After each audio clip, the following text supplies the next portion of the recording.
Well, hello, good morning, good afternoon, or good night. If you're watching it, depends on the time. We are Team Escuadrón Low by Luis Carlos Camacho, Andrés de Luna, and Oscar Gallegos. And today I'm gonna present you with workshop number 15, which is the last of the works, the anchor, the last of the anchors, so you can learn what's next. So let me show you. Well, so here we have our anchor. Let's anchor. Today we're gonna make some loads. Well, we're gonna modify some loads actually. So in action, instead of create, we're gonna change it to what is modify. The object is gonna be the displacement type nodal.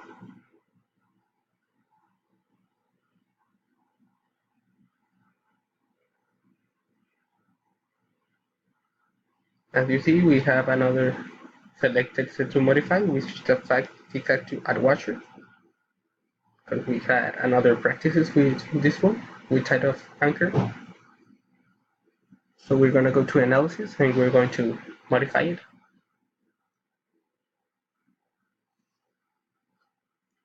We're gonna analyze the entire model with a full run. As you can see, the name of the job is Anchor 4 because the for time we work with this anchor. The solution type is gonna be linear static.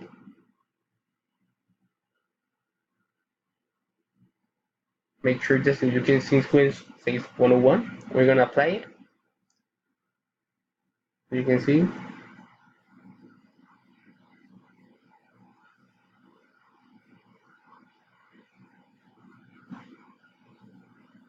Okay, we already applied. Now we're gonna go to suitcases. As you see, we have available load case, which is default. We apply it. It says it already exists. Okay, we get cancel. Then we're gonna try again. Okay, select the default. Yes. Okay. And we're gonna play it. As you can see, it says that the job name is already defined. It's because we already made one. This is another practice. And we got it. Okay, now we're gonna enter it to Nastran.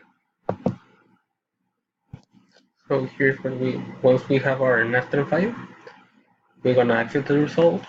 We're gonna attach in the XDB that the Nastran gave us. But here we're gonna result entities. As I said before, I had a problem with my pattern on my computer, so we can't. It doesn't give me the XDP correctly, so we can't read it. So I'm gonna show you how it works. Well, how it's supposed to be. What we're gonna see. We're gonna using practices, the other practices. So first we're gonna the step 5 is gonna be the deformation. We're gonna go to results. We're gonna create a deformation. We're gonna select it, and we're gonna select display international. Then we're gonna click apply. And what we're gonna see is that how it's supposed to deform. The anchor is gonna deform like you see on your right. Then step 6 is to be only the deformed shape. You need to click to display main attributes. You're gonna select the wireframe from the render style. If you select show undeformed, you're gonna click plot erase icon. Click erase for geometry, so you can only see what's the deformed shape. Then you're gonna click OK and apply, and then you're gonna see the deformed shape that's on your right. That's only the deformed place.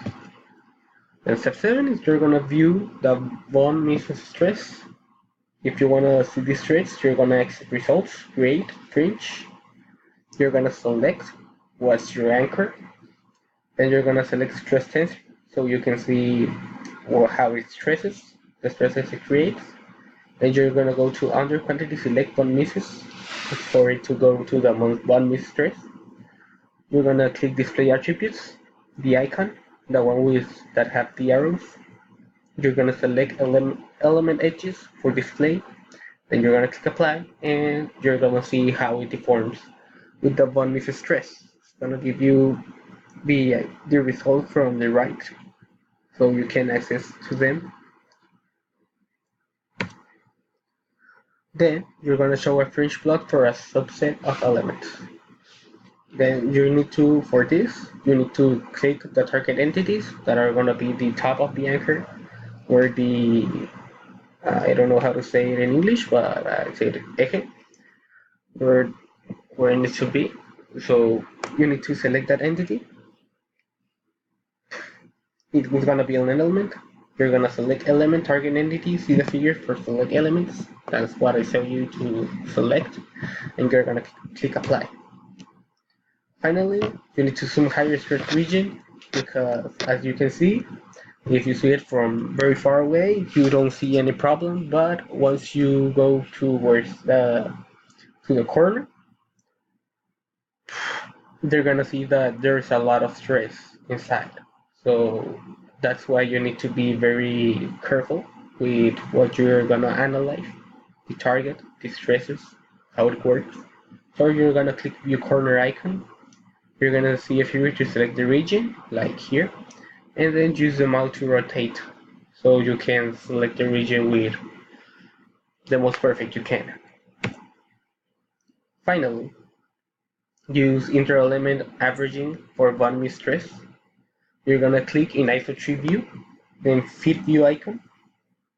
You're gonna access the results, create. You're gonna select plot options, which is in C, as you can see here. You're gonna select none for domain. In D, you're gonna select in domain, you're gonna select none. Then in method, you're gonna derive average. Then for intra-element, select tape FN for extrapolation. Then select the target entities, current viewport, and you're gonna click apply. And it's gonna show you what's on the right with the formation. Then you're gonna use the average extrapolation within each element.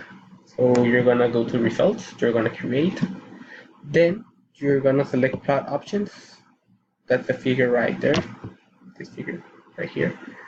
Then select all entities in the domain. Then derive average. Finally, you're gonna click apply. And you're gonna see this extrapolation with each element. Finally, you fit what's pattern, and you're free to go. That's all for my part. I hope you enjoyed.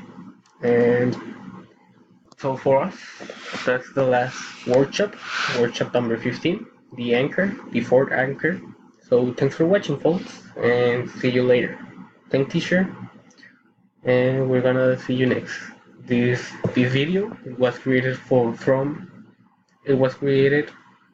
Luis Carlos Camacho is the one who's doing the voice, who's doing the coverage of this workshop. So this is my workshop in English. Thank you, teacher.